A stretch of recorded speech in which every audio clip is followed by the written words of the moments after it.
What's good, honeys? It's your girl Sunny Lila, and I'm back today with another video. Today we're going to be doing this super cute asymmetrical lock bob. Let's get into it.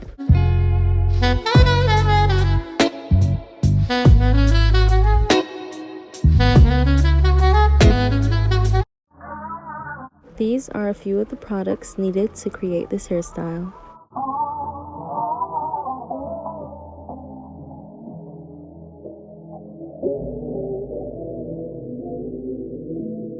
Look how long my hair got, honeys. We're gonna start this style off by brushing through your locks. I feel as though brushing through a no retwist hairstyle just gives it a certain freshness. We love a fresh, neat, no retwist hairstyle over here, okay? When brushing through my locks, I make sure that I brush the ends, the roots, through the middle, and the entire lock strand.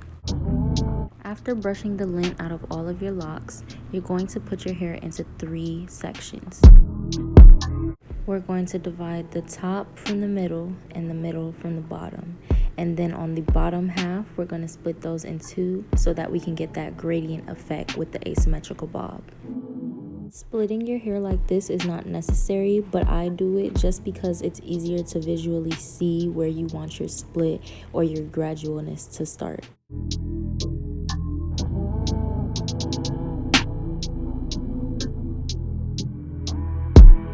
Then we're going to take our small tooth comb and we're going to comb our parts from side to side instead of parting.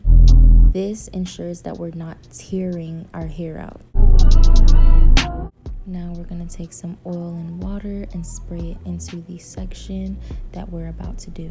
This makes your locks more manageable and will save you some tearing of your locks. Going into the bottom portion of this lock style, you're going to want to 2-strand twist the whole bottom row. That being said, there is a technique that I do to keep the 2-strand twist very secure.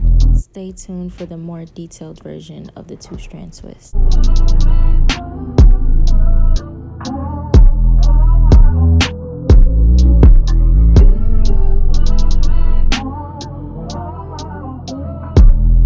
When your 2-strand twist is coming to a close, we're going to lock bud method it. We're going to just bring it up to an even point and put a rubber band around it. Remember to add oil to any rubber bands that you're putting in your hair. This prevents them from getting stuck or tangled in your hair when you're going to remove them.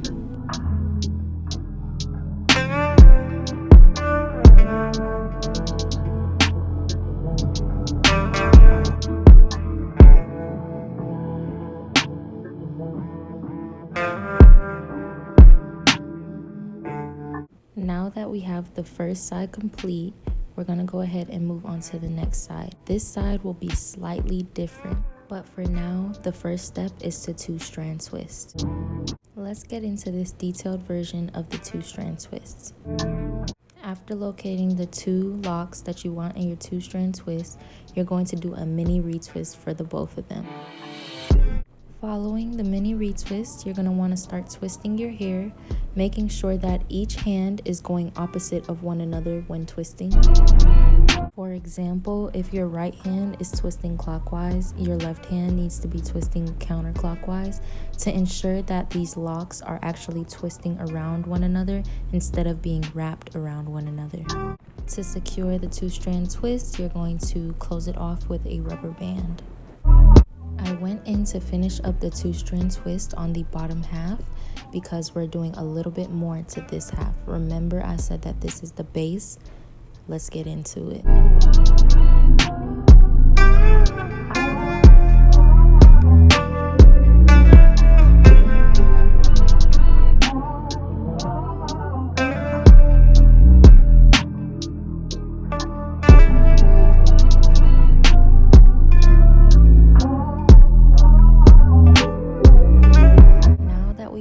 Twisting the bottom portion, we can get into starting the base.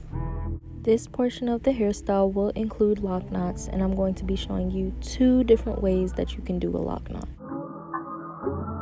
This is more of the beginner friendly type of lock knot. You're just going to want to bend it up to the point that you want it at and rubber band it. Super quick and easy, and it'll save you some time on your lock knot hairstyle. Moving on to our next technique, you're going to bring the lock around itself and put it through the hole and secure it with a rubber band. I prefer this method just because I like the chunkier lock style look, but doing it both ways is completely fine. I'd say if you like a sleeker, slimmer look, then I would go with the first technique, and if you like a big, bulky look like I do, then you would go with the second technique. But the first technique is always good for beginners. To further explain the asymmetricalness, is that a word? Asymmetricalness of the bob, I'm just going to be showing you that I'm doing a gradual effect. The gradual effect will start from the middle half of the bottom portion of these lock knots. To do this, you would just pull the hair up more towards the root and then start to lock knot. For the shorter pieces, it was way easier to do technique number 2 rather than technique number 1. So what I did is just brought it all the way up to the root and wrapped the bottom part around itself and then put it through the hole and secured it with a rubber band. I do the same thing for the rest of the pieces that are supposed to be short. Now, as you can see, you should be seeing your asymmetricalness of your bob.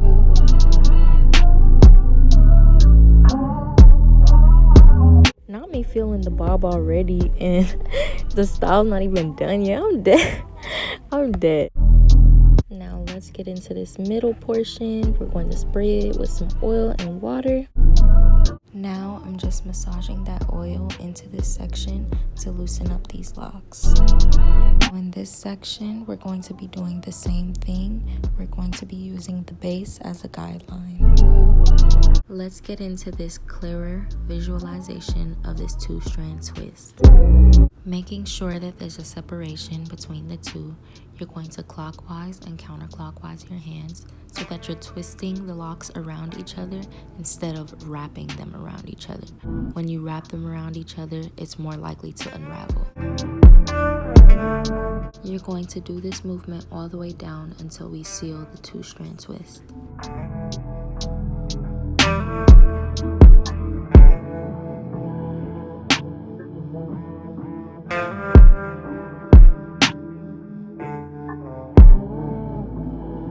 Now that we finished the twist for the middle section, we're going to move into the lock knots, and this is what the base is for. This is supposed to make the process of the asymmetrical bob easier and faster. All you're left to do in this section is make them the same lengths as the base. Remember, for the shorter side, I brought it all the way up, wrapped it all the way down, put it through the hole, and rubber band it. And we have the second section done. Now we're moving into the more difficult part of the hairstyle. Of course, we're always going to start with brushing through your locks. It just gives a cleaner look at the end of the style. Massaging that oil and water in there so that it can loosen up those locks. I'm defining where I want my part to be, so I'm just combing side to side instead of parting. This gives you less breakage. Because this is a no retwist hairstyle and I want it to be the neatest it can be, we're going to do cornrows on the top. Remember, to find your part, you're going to come side to side instead of parting. And when I say cornrows, it's not the whole way down. It's only going to be halfway down, and then you're going to rubber band it. For a little explanation on the cornrows, you're going to want to lead with 3 leading locks. You're going to want to mini retwist it, and then you're going to do an over-under kind of motion when you're braiding.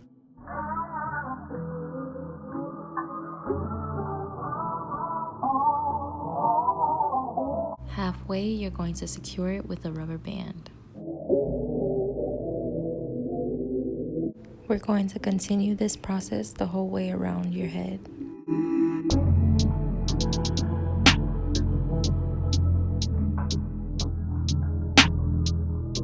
I I did a total of 3 cornrows on the left side of my head and 4 cornrows on the right side of my head, as well as 2 cornrows going back, all stopping midway, leaving us with a total of 9 complete cornrows on the top of your head.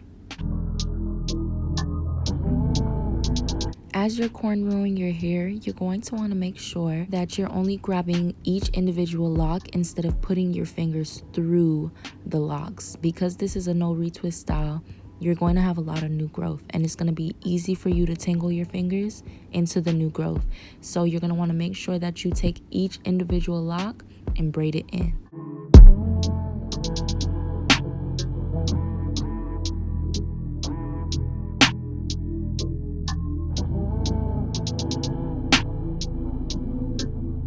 Now that the cornrows are complete, we can go ahead and move on to the last step of this hairstyle.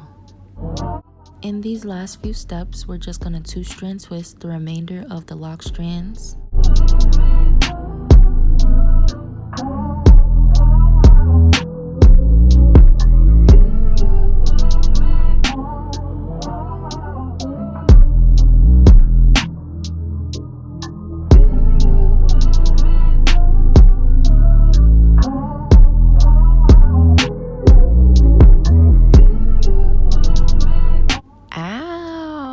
Let's get into it, okay?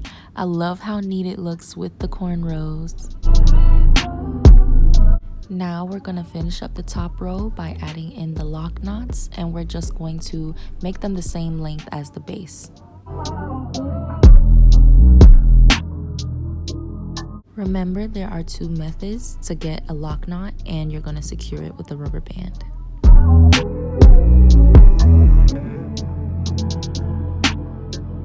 This is the first side, and I love how full and just big and chunky and bulky it looks. It's just me, like. Now going into the shorter side, we're just gonna match it up with the base, the same thing that we did with the other side. I always like to put cornrows on the top of no retwist styles just because it just keeps the part defined. It doesn't make the part move all around the place, and it's less likely to be frizzy.